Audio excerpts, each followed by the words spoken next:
faire gros n'importe quoi. Et ce qui est génial dans ces cas-là, c'est qu'on est jeune, on est inconscient, et on pense qu'on est très bien.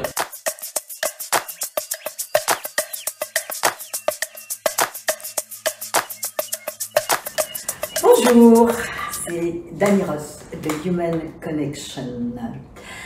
Alors aujourd'hui, j'ai profité du passage d'un très bon ami à moi qui est un artiste et évidemment, il n'a pas pu échapper à une interview pour Human Connection parce qu'il a de beaux petits messages à nous passer. C'est un être fantastique, généreux, plein d'humour et un artiste. Alors, je vous présente Thierry Gondet. Bonjour Thierry. Bonjour Dani. Ça va bien? Bah écoute, j'ai bien compris que si je ne faisais pas cette interview, j'avais pas le droit de dormir ici. Voilà, je ne pouvais pas dormir, donc c'est ça. Donc, voilà. Alors Thierry, raconte-nous un petit peu ton histoire, l'histoire de ta vie jusqu'à maintenant. Voilà, bah écoute, c'est simple, hein, c'est une enfance tranquille, fils de dentiste, mère artiste jusqu'à 18 ans. Enfance tranquille, pas de problème particulier. Bon, le fait d'être homosexuel, ça a un peu... À cette époque surtout? Oui, à cette époque surtout. C'était en quelle année tout ça? C'était, je suis né en 62, donc ouais, les années 60, 70, en province, donc en province pas trop cool ce genre de choses, donc il fallait vivons cachés et on fait rien. Et puis après avoir fini mon bac, je suis parti à Paris pour faire des études supérieures à la demande de mon papa. Et en même temps, j'avais commencé la danse. Et je suis arrivé à Paris, et là, c'était l'Eldorado, quoi, la grande ville, oui, la liberté. Je découvrais tout un monde que je connaissais pas, donc ça a été l'apprentissage de plein de choses. Et puis, donc je faisais des études d'audiovisuel au départ.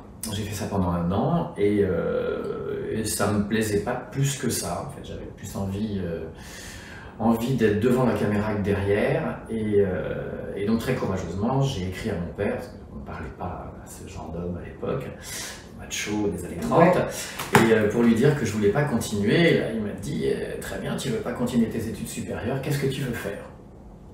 Et là, je me suis dit, il faut faire quelque chose en fait, on est obligé de travailler dans la vie. Ah oui, c'est là où tu t'es rendu compte qu'on ne peut pas juste rien faire. Bah, c'est ça, oui, c'est quand tu as un père qui s'occupe de tout, tu dis, non, enfin on continue comme ça, c'est bien, tu payes tout, tu règles tous les problèmes, non, il faut que je bosse. Ah bon, alors il faut dire un truc, alors qu'est-ce que j'ai dit? J'ai dit la danse parce que c'était le seul truc que je faisais en dehors, je prenais des cours, j'allais en boîte tous les soirs, je m'éclatais, je me prenais pour le Travolta de l'époque. Ah, c'était Travolta, ben oui, bien sûr. Oui, Travolta, ben oui. Ouais. J'ai vu la Fiat du samedi soir quand c'est sorti en 78, donc voilà, c'était ça.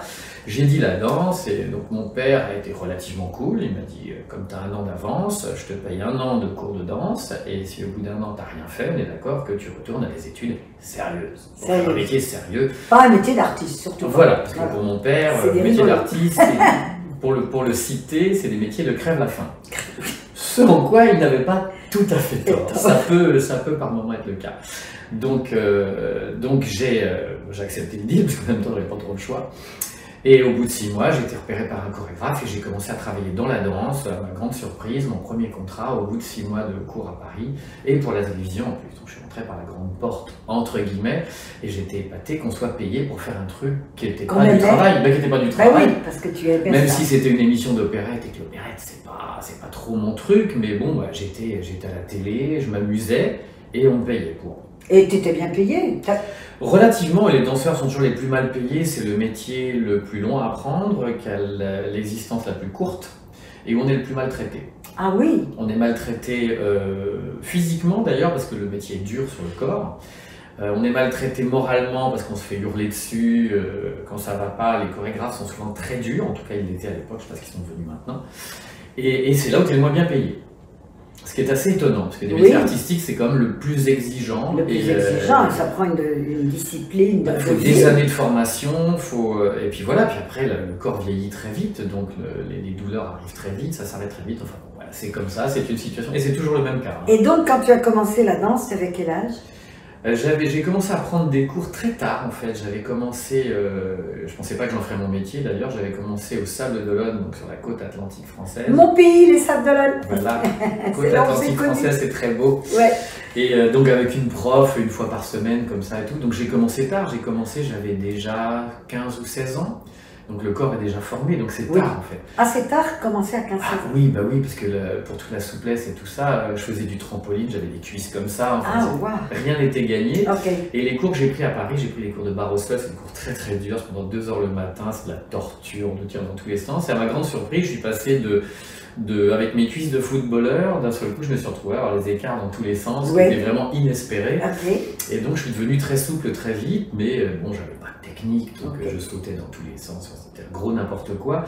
Et ce qui est génial dans ces cas-là, c'est qu'on est jeune, on est inconscient, et on pense qu'on est très bien. Et voilà, mais c'est ça qui est fantastique. C'est le bon côté de la jeunesse quand même. C'est ça qui t'aide à avancer. Mais moi, je pense que c'est pas seulement...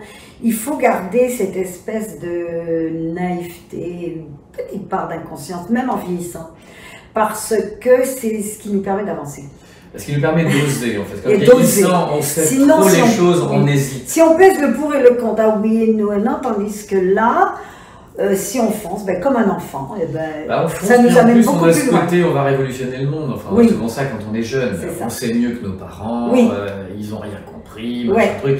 Donc on fonce, et moi, enfin, j'étais persuadé, les gens venaient me voir dans les cours, j'étais persuadé qu'on me trouvait formidable. Je suis des années d'après qu'on venait se foutre de ma gueule en fait, parce que j'étais hystérique, je sautais dans tous les sens, j'en faisais des caisses, et donc j'étais absolument ridicule, mais dans mon petit esprit de l'époque, j'étais tellement formidable que les gens venaient me voir. Et donc ce qui fait que je suis parti d'un stade où personne n'aurait misé mais un centime sur mon avenir professionnel dans la danse, je suis pas devenu une étoile de l'opéra ni une star, mais j'ai fait une carrière de danseur assez honorable. Assez longtemps? Combien de temps tu restais danseur? Danseur pur, j'ai fait une petite dizaine d'années quand même, donc à faire des émissions de télé, des génériques de télévision, des séquences dans des films, enfin pas mal de choses assez intéressantes, jusqu'à l'arrivée de Cats, qui est une comédie musicale qui est arrivée à Paris, où il fallait les chanter. jeunes, vous ne connaissez pas tous, mais Cats, c'était une grande comédie musicale. Qui joue toujours dans le monde d'ailleurs. Qui joue, et qui a commencé où, à Londres ou à New York? C'est anglais. Ça a commencé à Londres, à New York, je crois que ça joue toujours à New York. Ah oui? Oui, mais c'est une espèce de standard de la comédie musicale. C'est étonnant parce que quand on voit ça maintenant, c'est quand même assez daté. Les musiques sont datées, les collants en lycra, parce que c'est une histoire de chats. C'est des chats, c'est une bande de chats, c'est très particulier. C'est un recueil de poèmes qui a été mis en musique par un type qui s'appelle Andrew Lloyd Webber, qui est un anglais richissime, qui a fait le Fantôme de l'Opéra, qui a fait Starlight Express, Evita, enfin... Voilà, il a fait beaucoup de choses, et ce spectacle-là se joue toujours régulièrement dans le monde. Il y a une nouvelle production qui démarre. Et donc ça arrive à Paris, et moi je ne sais pas ce que c'est, la majorité d'entre nous à Paris on ne connaît pas, une sorte de chat. On se rend compte juste qu'il y a une chanson qui s'appelle Memory, qu'on connaît parce que Barbara Streisand l'a chantée, et on pense qu'en fait ils ont piqué la chanson de Barbara Streisand pour la mettre dans le spectacle. Alors c'est l'inverse. C'est l'inverse. C'est l'inverse. Elle a chanté cette chanson, mais elle est à l'origine dans ce spectacle.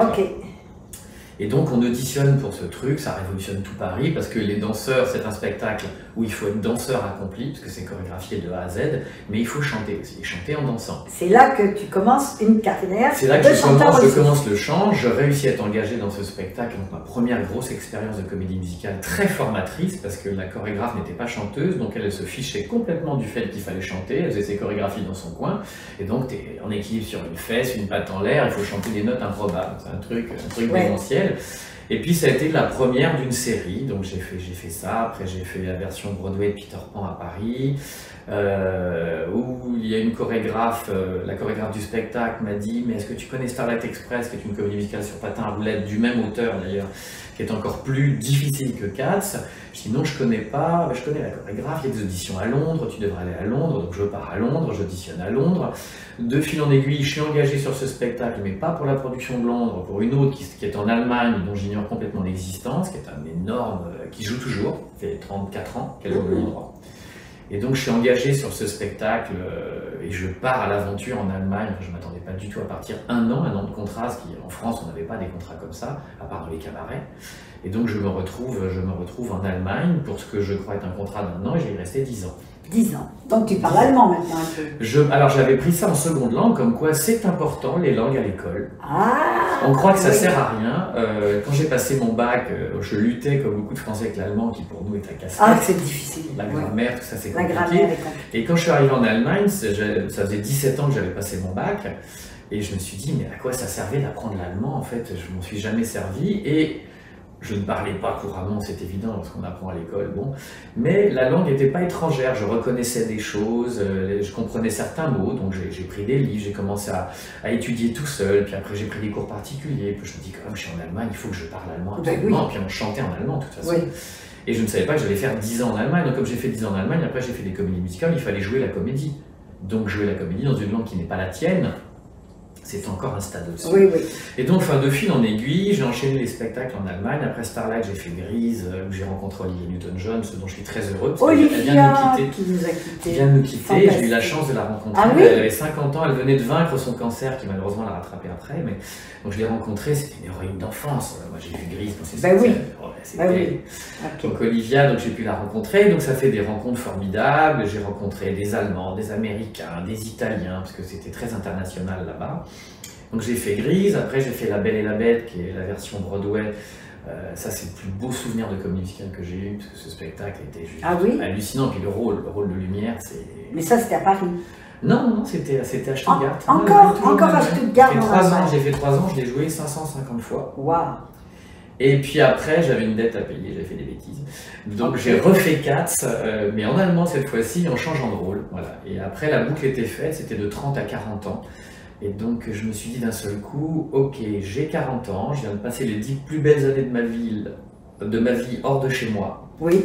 Même si l'Allemagne était ma seconde patrie, et pour plein de raisons, c'est génial parce qu'ils sont sérieux, ils payent très bien. J'ai très bien gagné ma vie, on n'a pas d'entourloupe sur les contrats, enfin c'est carré les Allemands, mais c'est pas notre style de vie à la française. Non. Il manquait quand même si la France, il y a plein de choses à redire dessus, oui. On a quand même un style de vie formidable, oui. Et ça me manquait, il me manquait mon pays, il me manquait ma langue, il me manquait ma culture.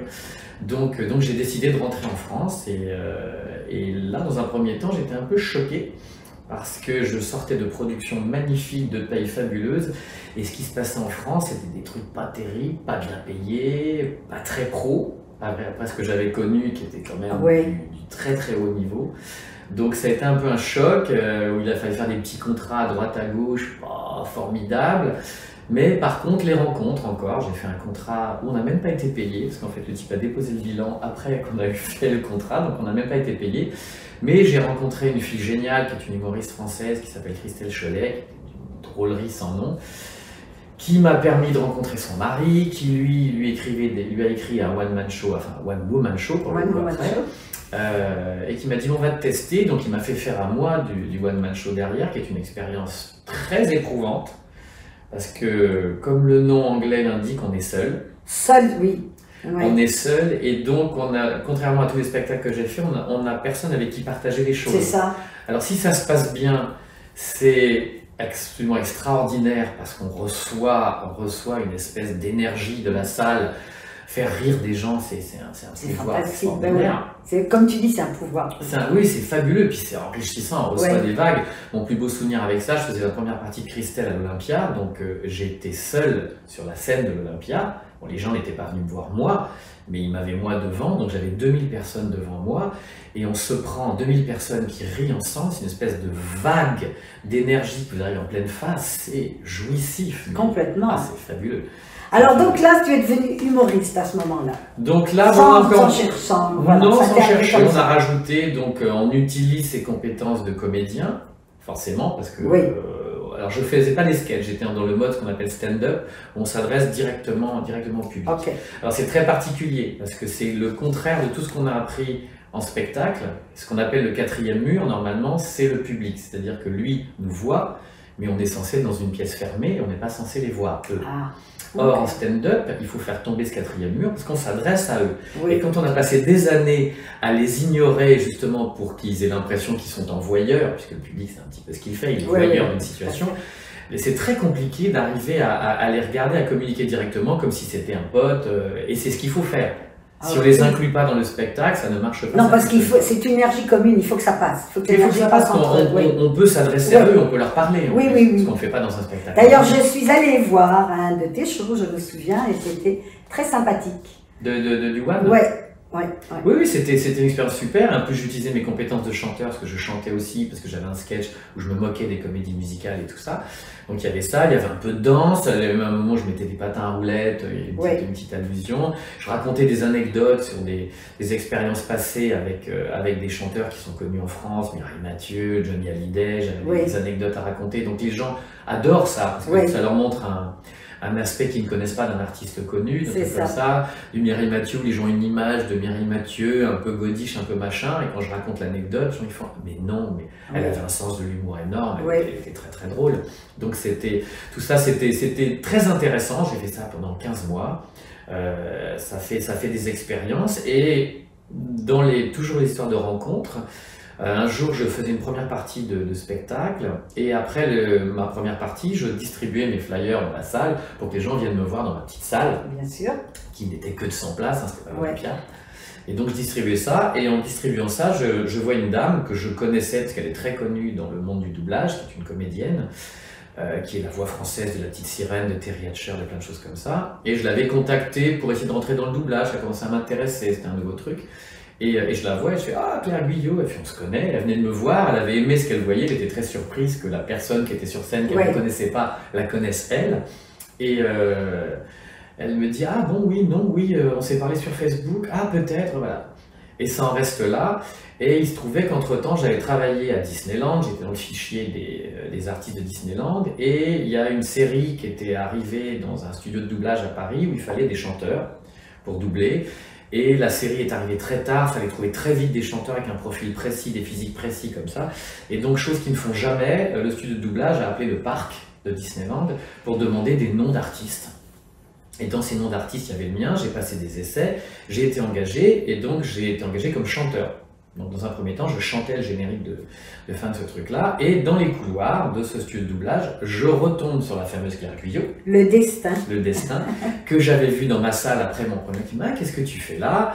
Je raconte mon histoire, elle me dit, mais est-ce que tu fais pas de doublage parlé, tu fais que du chant? Je lui dis, bon, j'ai fait un stage, mais le démarchage est compliqué, il faut aller vers des gens qu'on ne connaît pas, se présenter, c'est toute une chose, c'est un petit peu toujours le problème de savoir se vendre. Oui, savoir se vendre. Il y a des artistes qui sont excellents sur scène, qui ne savent pas se vendre, il y en a qui se vendent très bien et qui après sont très moyens, tous les profils existent. Donc elle me dit, viens la semaine prochaine, j'ai une série, je vais te faire passer un essai, comme ça. Et donc cette personne que je ne connaissais pas, que j'ai rencontrée par hasard à la fin de mon one-man show, et par hasard dans un studio de doublage, parce qu'une autre personne m'avait engagé, parce que par hasard elle avait eu mon nom par le parc Disneyland de Paris, enfin tout ce petit cheminement, c'est des points qui c'est ce qu'on appelle les synchronicités de la vie et de connexion entre humains, donc human connection. Et si on est ouvert, on les voit, ces synchronicités. Oui, et si on est fermé, c'est un peu l'image de ces trucs qu'on faisait gamin, les trucs qu'on reliait des points. Oui, qui faisait un dessin à la fin, fallait du 1 vers le 2, vers le 3 comme ça, donc il y a tous ces petits points, et petit à petit, les petits points. Et au début, on ne sait pas toujours où on va. Ouais, c'est ça. On sait pas où on va, et puis d'un seul coup, on se fait « Ah, ok, donc en fait, je fais du doublage aujourd'hui parce que en 2002, donc 20 ans avant, j'ai rencontré une humoriste qui à l'époque ne l'était pas, sur un contrat où on n'a pas été payé, où on pourrait se dire c'est un négatif, j'ai travaillé pour rien, et j'ai pas travaillé pour rien parce que j'ai rencontré une personne formidable que je n'ai recontactée que 3 ans plus tard, par hasard aussi, qui m'a présenté son mari, par hasard, qui lui cherchait des comédiens, par hasard, enfin, tout ce cheminement fait 20 ans plus tard. La vie s'enchaîne et c'est juste en fait, un contrat mal payé t'amène à ta vie actuelle. Donc, ça veut 20 ans dire plus tard. Il faut donner, des fois, il faut savoir donner généreusement. Et on va le recevoir d'une autre façon, 2 ans plus tard, 10 ans plus tard. C'est ça, en fait, de la mer naissent les fleurs. En fait. Voilà, de la mer naissent les fleurs. Alors, c'est ça qui t'a amené donc à un comédien du doublage, que maintenant tu es en train de faire. Qui est mon activité qui est difficile, hein, raconte-nous, parce que quand je t'ai demandé l'autre fois comment ça... C'est particulier en fait, parce qu'il y a une technique qu'il faut digérer, comme dans beaucoup de métiers en fait. Avant de pouvoir être libre, il faut digérer la technique. Donc il faut digérer une technique qui consiste à lire un texte qui défile en dessous d'une image, qui va percuter une barre, c'est une bande en fait, le texte arrive par la droite, il défile, il y a la barre qui est là, et quand le texte tape la barre, il faut commencer à parler dans le rythme de la personne qui est à l'écran, avec ses intonations, ses différences de volume, se souvenir si c'est dehors, dedans, il y a de la musique, parce que quand on double, il n'y a rien, il n'y a que l'image et le texte. Et il faut évidemment que ce texte s'entende comme un texte qui n'est pas un texte, comme quelqu'un qui parle normalement. Il ne faut pas qu'on entende qu'on est en train de lire. Et ça, c'est la grosse difficulté au début. Les gens, quand ils commencent le doublage, ils lisent et on entend très bien qu'ils sont en train de lire. Donc on voit un personnage qui fait ça à l'écran et c'est comme s'il y avait une voix off qui était comme du voice-over en fait. Oui, parce qu'il faut que l'émotion passe. C'est pas une lecture. Un doublage réussi, c'est un doublage qu'on ne voit pas.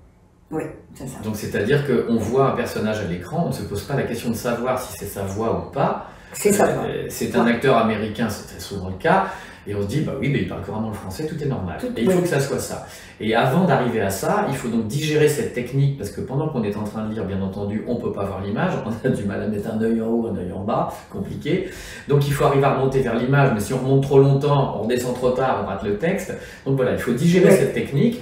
Et une fois que cette technique est digérée, il ne reste plus que la partie géniale, c'est le jeu. C'est-à-dire qu'il faut complètement analyser ce que cette personne à l'écran a voulu jouer, dans quel état elle est, quelle est son émotion, qu'est-ce qu'elle veut faire passer comme émotion, et il faut retranscrire tout ça dans sa propre langue, mais il faut être au service de la personne qui est à l'image. C'est pour ça que tu me disais qu'il faut être, ça t'apprend l'humilité. C'est un métier d'humilité parce qu'on est comédien aussi, mais celui qui prime, c'est celui qui est à l'image. C'est celui qui est à l'image. En aucun cas, on doit nous être identifiés, et ce qui est quand on a l'impression qu'on a vraiment bien fait son boulot, c'est quand des amis ou même la famille voit la séquence, entend la voix de quelqu'un qu'ils connaissent, se dit « je te reconnais pas ». Eh ben, c'est exactement ce que hier tu m'as fait entendre et pas une seule fois je te reconnaissais. Et ça on dit ben, j'ai bien fait mon travail parce que je suis passé derrière.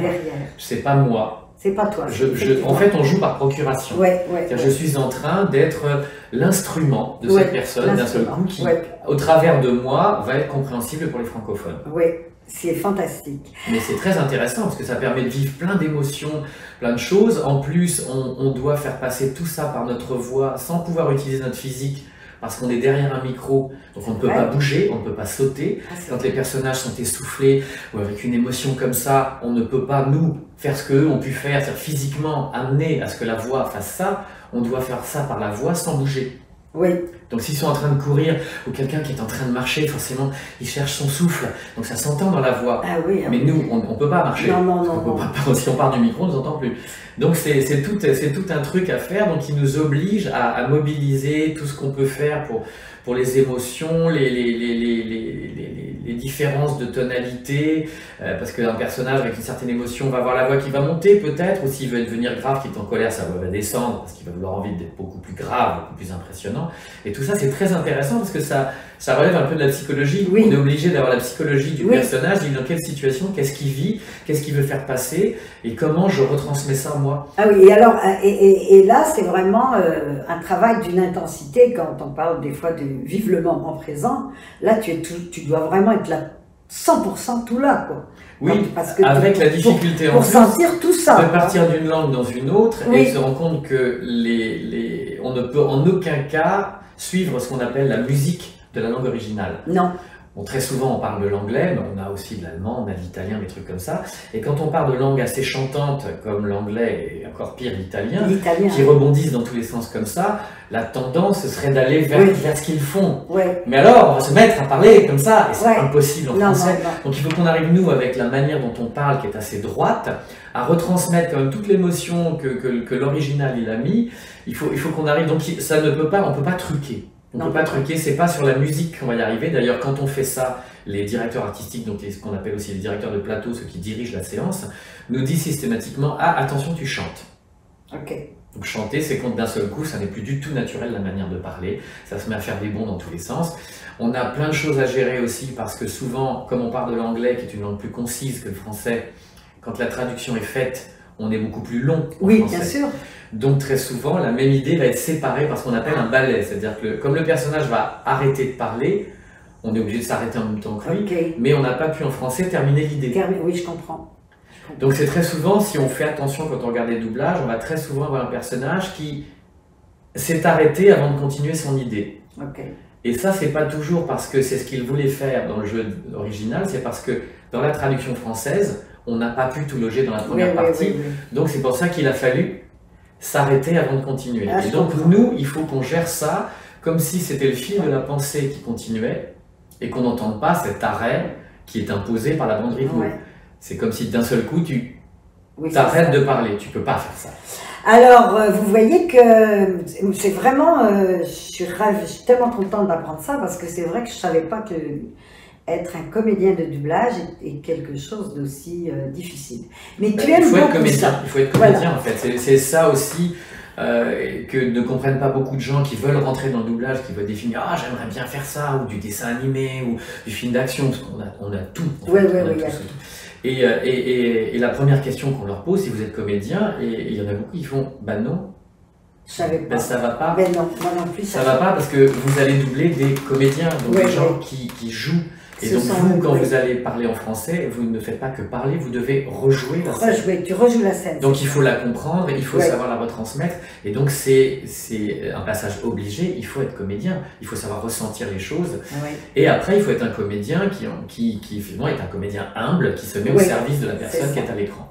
Alors, maintenant que tu nous as tout dit ça, tu adores cette voix, tu adores ce boulot, tu rêves de le faire presque jusqu'à ta mort, comme tu dis, si tu peux. Tant qu'on veut de moi. Tant qu'on veut de moi. Alors, et tant que ça m'amuse. Et tant que ça t'amuse.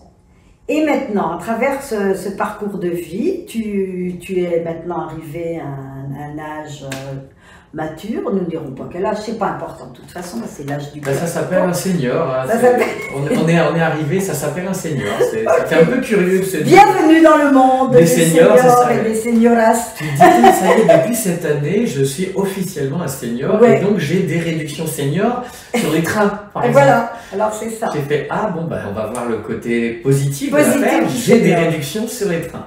Bon, alors monsieur le senior, comme à la fin de chaque interview, je demande toujours à mes invités s'ils ont un message à nous passer. Quel message tu nous passerais aujourd'hui? Alors, dis-nous à la caméra, quel message? C'est très très prétentieux de dire qu'on a des leçons de vie à donner. Tout ce qu'on peut dire, c'est qu'on a un parcours et qu'au travers des hauts et des bas que tout le monde rencontre dans sa vie, ce qui me sauve moi, enfin ce qui m'a sauvé et continue à me sauver maintenant, je pense, donc ça sert pour ce que ça sert, mais c'est de voir toujours le côté positif avant de voir le côté négatif dans tout ce qui arrive en fait. Donc même dans les pires situations, de se dire bon, il vient de m'arriver bonne grosse merde sur la gueule, pourquoi? À quoi ça me sert à part de me prendre une bonne grosse merde sur la gueule, ce qui n'est pas très agréable. Je vous traduis parce que oh, ben quand même. Prendre une grosse merde sur la gueule, pour ceux qui ne comprennent pas, ça veut dire se prendre une claque ou vivre un moment difficile. Voilà. Oh, je pense que tout le monde comprend parce que l'image est assez parlante, assez parlante. Et donc simplement de se dire il y a une raison pour laquelle c'est arrivé ça. Alors ça peut être la raison, ça peut être qu'on a fait une faute. On a fait des erreurs, et donc se dire, il va peut-être falloir que je corrige des choses chez moi pour éviter que ce genre de merde m'arrive à nouveau. Et ça peut être aussi quelque chose qui va changer votre destin. C'est-à-dire que cette merde va faire que vous allez arrêter soit de voir des personnes, par exemple, soit de faire une activité. Et dans un premier temps, ça déstabilise parce qu'on se dit, et maintenant je fais quoi? Parce que j'arrête... ça peut être votre meilleur ami, ça peut être votre fiancé, ça peut être plein de choses, ça peut être un super boulot, et dire mais qu'est-ce que je vais faire maintenant?